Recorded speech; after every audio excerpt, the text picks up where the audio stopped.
Pendant ces temps, la guerre continue à faire rage dans l'est du pays. Les deux parties s'accusent mutuellement de violation du cessez-le-feu.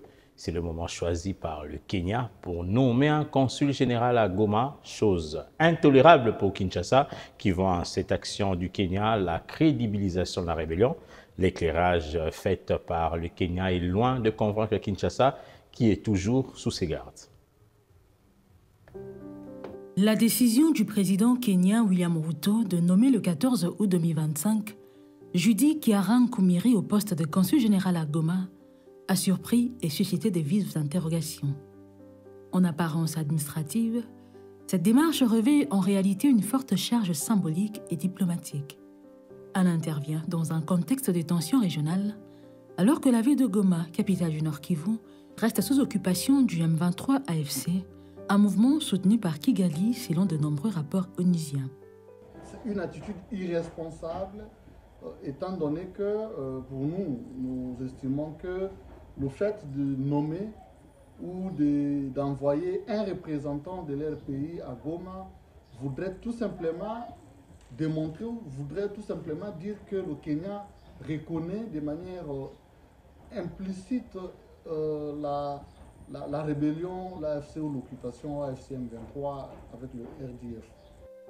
Au-delà du geste, ce sont les équilibres diplomatiques, politiques et sécuritaires de la région des Grands Lacs qui se trouvent interpellés.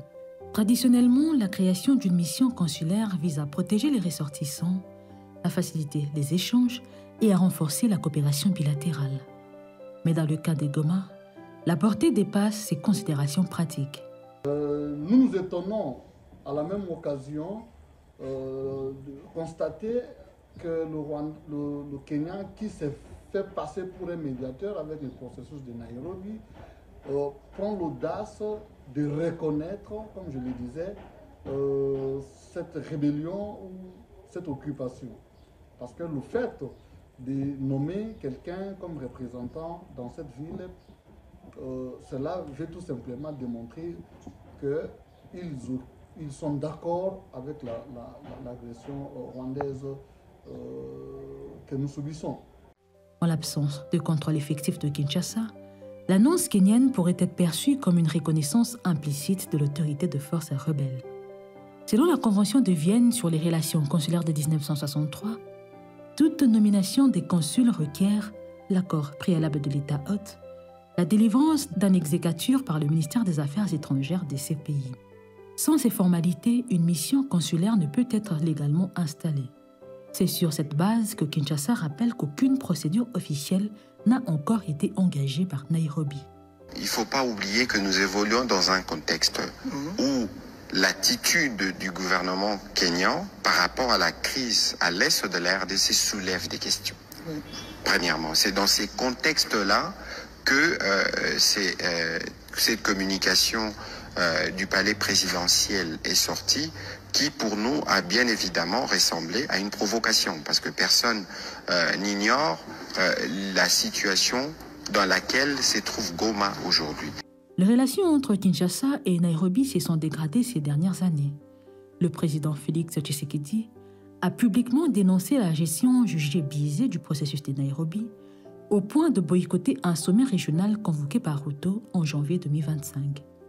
Déjà en 2024, Tshisekedi avait accusé son homologue kenyan de prendre fait et cause pour le Rwanda, fragilisant la médiation de l'EAC.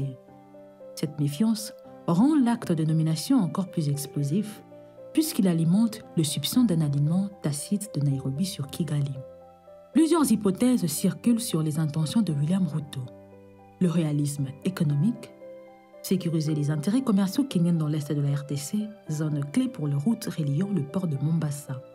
Le signal politique, afficher un soutien indirect au Rwanda, partenaire économique de poids pour Nairobi. La posture régionale, renforcer son rôle de médiateur en tant que président en exercice de l'EAC, quitte à brouiller les lignes de neutralité. Encadrer les intérêts du Kenya dans l'est de la RDC, le corridor routier Goma-Kampala-Mombasa alimente une part importante du commerce des transits. Les opérateurs économiques kenyans sont de plus en plus présents dans les secteurs miniers et le service en RDC. La présence consulaire pourrait servir à protéger ses investissements dans un environnement instable. Pour la RDC, les implications sont majeures. La souveraineté menacée, un consul étranger à Goma risquerait de légitimer, même implicitement, l'occupation rebelle. La pression diplomatique, Kinshasa devra réagir soit par des protestations officielles, soit par la saisine des organisations régionales et internationales. La complication militaire, la reconquête de Goma par les FRDC pourrait être rendue plus difficile sur les plans diplomatiques. Le recours juridique, la RDC pourrait invoquer la violation de sa souveraineté devant la Cour africaine de droits de l'homme. Dans l'histoire africaine, certaines rébellions ont gagné en légitimité grâce à des reconnaissances diplomatiques implicites. De la Biafra au Sud-Soudan, ces précédents rappellent que des gestes symboliques peuvent accélérer des dynamiques de sécession. La nomination d'un consul kenyan à Goma pourrait ainsi ouvrir la voie à une normalisation progressive de l'occupation de l'Est de la RDC. Dans un communiqué officiel, le gouvernement congolais a rappelé que toute désignation consulaire exige son aval préalable. La ville de Goma reste sous occupation illégale du M23 AFC soutenu par Kigali. Toute annonce en ce sens est inappropriée et ne saurait être validée sans l'accord des autorités congolaises. Ministre d'État, ministre des Affaires étrangères, qui se trouve au Madagascar actuellement, avait pris le soin de contacter son homologue kenyan pour lui faire part justement de notre désapprobation par rapport à cette communication qui a circulé. Et son homologue kenyan a dit que de pratique au Kenya, généralement avant les nominations ou l'aboutissement d'un processus diplomatique en termes de désignation de consuls ou de diplomates, ils ont l'habitude d'annoncer. Ils annoncent, mais le Kenya, ils savent que leurs nominations ne peuvent pas prendre effet si l'État accréditaire, en l'occurrence la République démocratique du Congo, ne l'a pas approuvé. Kinshasa a réaffirmé sa souveraineté, son attachement au droit international et sa volonté de maintenir des relations bilatérales constructives avec le Kenya. L'acte de Nairobi constitue un test diplomatique majeur pour Kinshasa. La RDC devra choisir entre plusieurs options: escalade diplomatique, recours juridique ou riposte politique et militaire. Dans un contexte où le processus de paix stagne, cette nomination pourrait redessiner les lignes des fractures régionales et fragiliser davantage l'équilibre de Grand Lac. L'avenir dépendra désormais de la capacité de Kinshasa à défendre son intégrité territoriale sans rompre totalement ses liens avec Nairobi et l'EAC.